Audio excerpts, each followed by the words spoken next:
in ta mu ta zo Allah ka samu cika da imani mu tashi da imani albarka annabi sallallahu alaihi wa sallam. Bukatun na alkhairi Allah ka biya, dukkanin wani mai damuwa Allah subhanahu wa ta'ala shi yayi. Allah ta'ala ya samu dace, Allah ya samu gama lafiya. Sannan muna ƙara addu'a ga yan uwan musulmai na ƙasar Iran, muna addu'a Allah subhanahu wa ta'ala ya ba su nasara, ya ba su ƙwarin gwiwa, ya ba su rinjaye akan maƙiya Allah, maƙiya addinin Allah, albarka annabi sallallahu alaihi wa sallam. Sannan yan uwa kudu bata mu duk daga lokaci ya tafi, ba za mu tsawaita ba, ta kunsa ne kamar haka. Farko godiya ga Allah subhanahu wata'ala wanda shine mamallakin sama da ƙasa. Allah ta'ala kuma shine mai rayawa, sannan kuma shine mai kashewa, sannan kuma Allah ta'ala shine mai iko akan komai. Sannan shi Allah ta'ala har yau dai shine na farko, shine na ƙarke, sannan shine a zahiri, sannan kuma shine a bayyane.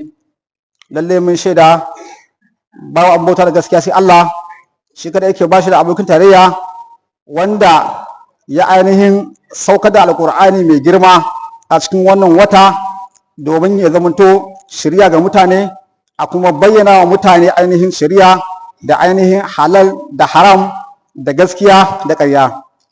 Allah ta'ala ce duk wanda ya halarci wannan azumi to lalle ya azumce shi, ma'ana wanda watan ya same shi ina zama ina mai lafiya to lalle ya azumci wannan watan na ainihin Ramadana. Lallai yan uwa annabi sallallahu alaihi wasallam yana cewa Allah ta'ala ya ainihin wajabta muku ainihin watan Ramadan kamar inda ya kai wajabta al'umman da suka ainihin gabace ku domin ku ji tsoron Allah. Lallai yan uwa wannan wata ne na rahama, wata ne na gafara, wata ne na jinƙai, wata ne da ake yanta bayi daga wuta zuwa aljanna. Zaka mai kokari, kowa ya kokari wajen zage dantse wajen ci gaba da aikata ayyukan alkhairi, yawan sadaka ne, yawan nafilfili ne, yawan ainihin taimakon marayu, taimakon gajiyayyu a makwabta duka. Lalle mu rage.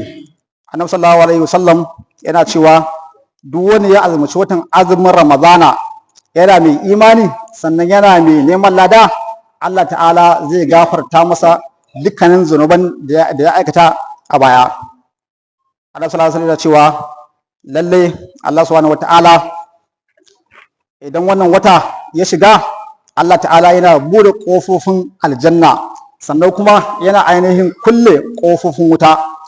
Sannan Annabi sallallahu alaihi wasallam ya ce na daga cikin sunna ɗan uwa a riga ainihin gaggauta buɗe baki, sannan a riga ainihin jinkirta sahur. Yin sahur abu ne mai albarka, abu ne mai alkhairi, amma zaka ga wani ya ce shi ai baya sahur. Ba gwaninta bane, ba burgewa bane ka ce baka sahurin. Dan uwa ka tashi ko ruwa ne ka sha, ka samu ladan sahur. Kar ka ce zaka riga ainihin daure, ba gwaninta bane. Sannan muna roƙon Allah subhanahu wataala ya karbi dukkanin ibadunmu da muke a cikin wannan wata, ibadunmu, nafilfilinmu, sadakokinmu, Allah ta'ala ya karba mana.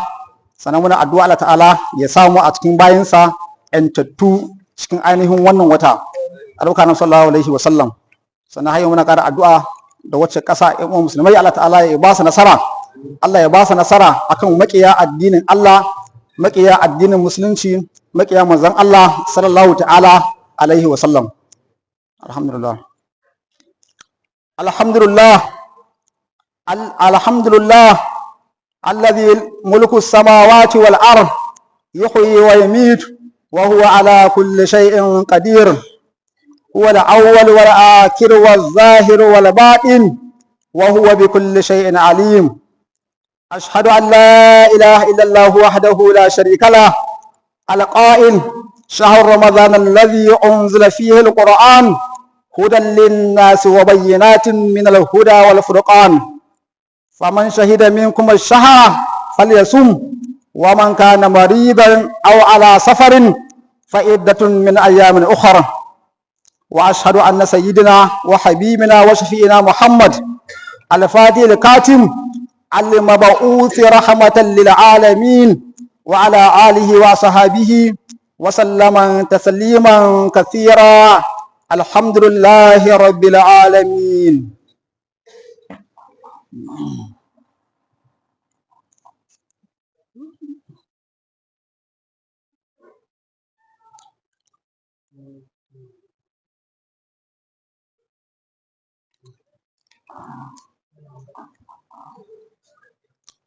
أيها الناس أيها الناس أيها الناس، أوصي نفسي وإياكم بالتقوى الله، فهذا شهر مبارك يجمع فيه الخيرات كثيرة، رحمة الله والمغفرة والعتق من النار إلى الجنة.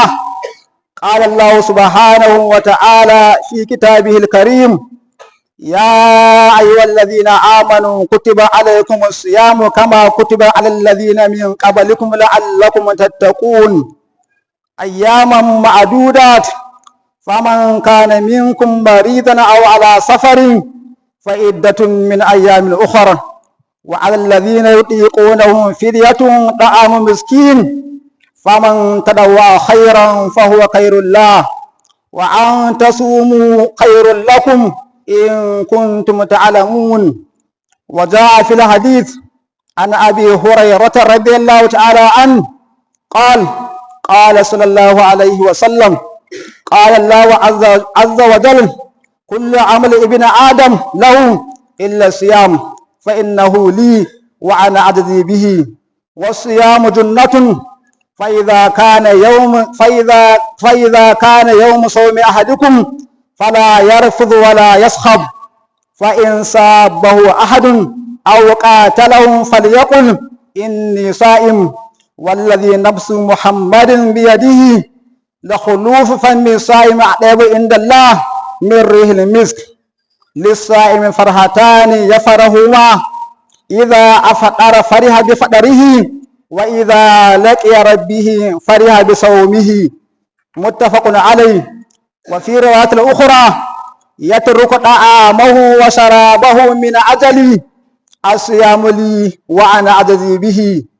وعن سهل بن سعد رضي الله تعالى عنه عن النبي صلى الله عليه وسلم: إن في الجنة بابا يقال له الريان، يدخل منه الصائمون يوم القيامة لا يدخل منه أحد غيرهم، يقال: أين الصائمون؟ فيقومون: لا يدخل منه أحد غيرهم، فإذا دخلوا أغلق فلم يدخل منه أحد، متفق عليه. وعن أبي هريرة رضي الله تعالى عنه عن النبي صلى الله عليه وسلم قال: من صام رمضان إيمانا واحتسابا غفر له ما تقدم من ذنبه. وعن أبي هريرة رضي الله تعالى عنه قال صلى الله عليه وسلم: إذا جاء رمضان فتحت أبواب الجنة وغلقت أبواب النار وصفدت الشياطين. وعن أنس رضي الله تعالى عنه قال صلى الله عليه وسلم: تسحروا فإن في السحور بركة. وعن سهل بن سعد رضي الله تعالى عنه قال صلى الله عليه وسلم: لا يزال الناس بخير ما عجل الفطر، متفق عليه.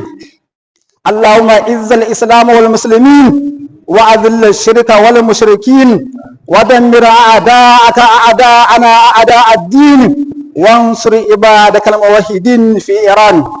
عباد الله، إن الله يأمر بالعدل والإحسان وإيتاء ذي القربى وينهى عن الفحشاء والمنكر والبغي يعظكم لعلكم تذكرون. عباد الله، وقوموا إلى الصلاة.